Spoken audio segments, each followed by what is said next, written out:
Wait इस video को आखिर तक ना देखना। मेरा तुम्हें एक आंसर चाहिए।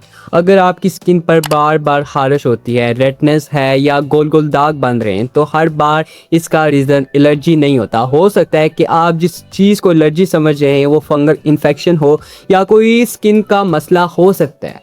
स्किन की खारिश के लिए हर दफ़ा क्रीम लगाना एक अच्छा सलूशन नहीं होता। कुछ लोग क्रीम्स लगाते हैं लेकिन प्रॉब्लम और बढ़ जाती है। यहाँ एक इम्पॉर्टेंट पॉइंट यह बात है जो अक्सर लोग मिस कर देते हैं। खारिश एक सिम्टम्स है, डिजीज़ का नाम नहीं। और जब तक काज समझ नहीं आता ट्रीटमेंट भी गैस वर्क बन जाता है।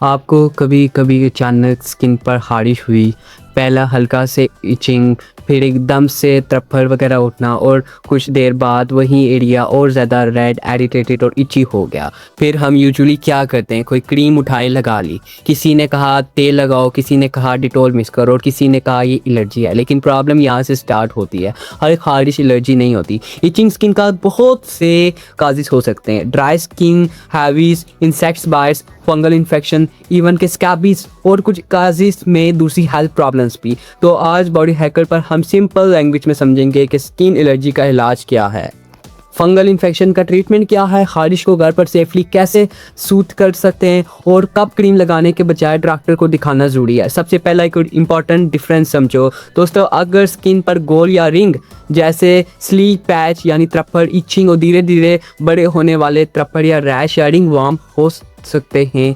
नाम रिंग वार्म है लेकिन इसका वार्म से कोई रिलेशन नहीं है। ये फंगल इन्फेक्शन होता है, पाँव और में ज़्यादा पाया जाता है। और फंगल इन्फेक्शन में सिंपल मॉइस्चराइजर या रैंडम स्टेरॉइड क्रीम सलूशन नहीं होती। ऐसे इन्फेक्शन के लिए एंटी फंगल मेडिसिन यूज़ की जाती हैं जो क्रीम, जेल, ऑर्टिमेंट स्प्रे या कुछ सिचुएशन में टैबलेट की फॉर्म में होती है। इसलिए अगर रैश फंगल जैसे लग रहा है, फार्मासिस्ट या हेल्थ केयर प्रोफेशनल से एंटी फंगल ट्रीटमेंट के बारे में पूछना ज़्यादा सेंसिबल साबित हो सकता है। रैंडम क्रीम ट्राई करना नहीं। अब दूसरी जो सिचुएशन है, अगर स्किन बहुत ज़्यादा ड्राई है, टाइट फील होती है और इचिंग है तो काज ड्राई स्किन या एक्जिमा हो सकता है। यहाँ सबसे सिंपल जो स्टेप है दोस्तों, स्किन को मॉइस्चराइज करो। फ्रेगरेंस फ्री मॉइस्चराइजर यूज़ करो, स्पेशली बाथिंग के बाद। जब स्किन हल्की डम हो, हार्श, सॉफ्ट परफ्यूम और एडिटेटिंग प्रोडक्ट्स को अवॉइड करना भी हेल्पफुल हो सकता है। और अगर खारिश हो रही है, स्क्रैच करने के बजाय कूल डैम्प क्लॉथ को कुछ मिनट्स के लिए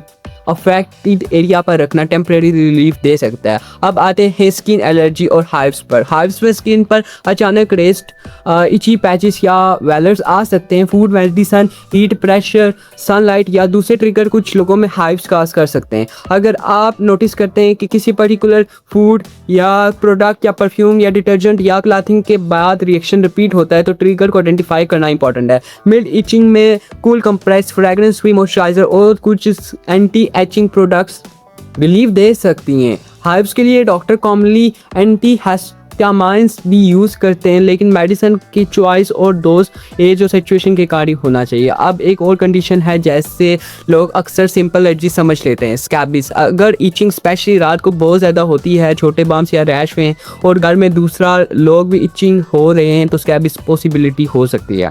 इसका ट्रीटमेंट नॉर्मल मॉइस्चराइजिंग से नहीं होता। स्कैबीज के लिए स्पेसिफिक मेडिसिन चाहिए होती है और क्लोज कॉन्टैक्ट्स को भी ट्रीट की ज़रूरत होती है। डॉक्टर या क्वालिफाइड हेल्थ केयर प्रोफेशन से प्रॉपर डायग्नोसिस और ट्रीटमेंट लेना इंपॉर्टेंट है। अब बात करते हैं उन होम रेमेडीज़ की जो सोशल मीडिया और ट्रांजिशन वीडियोस में कॉमन है। आपने शायद सुना होगा कि ये वाला तेल लगा लो या सल्फर मिक्स करो या मस्टर्ड ऑयल में डिटॉल मिक्स करके स्किन पर करो। लेकिन यहाँ एक इंपॉर्टेंट वार्निंग है, हर natural household mixture skin के लिए सेफ नहीं होता। डिटॉल जैसे एंटीसेप्स प्रोडक्ट्स को DIY स्किन ट्रीटमेंट के तौर पर मिक्स करके लगाना इरिटेशन को वर्स कर सकता है। और सल्फर भी स्पेसिफिक स्किन कंडीशन पे स्पेसिफिक फॉर्मुलेशन के साथ यूज़ करना होता है। इसका मतलब ये नहीं है कि घर पे रैंडमली क्वालिटी या क्वांटिटी मिक्स करके लगा दिया जाए। इसके लिए बॉडी हैकर का सिंपल रूल है, स्किन प्रॉब्लम है तो एक्सपेरिमेंट नहीं, काज आइडेंटिफाई करो। और एक और मिस्टेक, हर इची रैश पर स्टेरॉइड क्रीम लगाना ज़रूरी नहीं है। अगर रैश फंगल है तो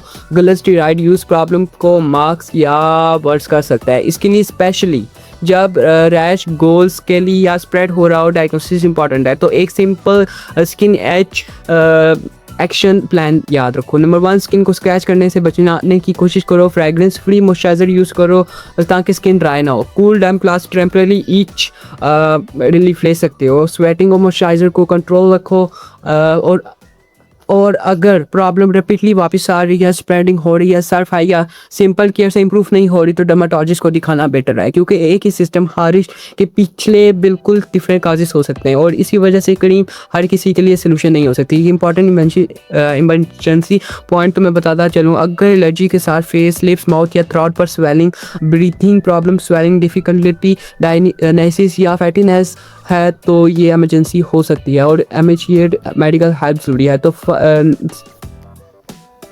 तो जब नेक्स्ट टाइम स्किन इची हो, सिर्फ ये मत सोचो कौन सी क्रीम लगाऊं, पहले ये सोचो मेरी हारिश का रीज़न क्या हो सकता है। अगर आपको ये वीडियो यूज़फुल लगी है तो बॉडी हैकर्स को सब्सक्राइब करें और सिंपल हेल्थ बेस्ड वीडियो के लिए, और कमेंट सेक्शन में सिर्फ इतना बताएं आपको स्किन की प्रॉब्लम ज़्यादा किस चीज़ की वजह से होती है, एलर्जी है या कोई हारिश है या फंगल इन्फेक्शन। और स्किन पर जो वीडियोस आ रहे हैं उसे ज़रूर वॉच करें, क्योंकि स्किन हेल्थ में एक छोटी सी मिस्टेक भी प्रॉब्लम को लंबा कर सकती है। Body hacker, simple health better understanding.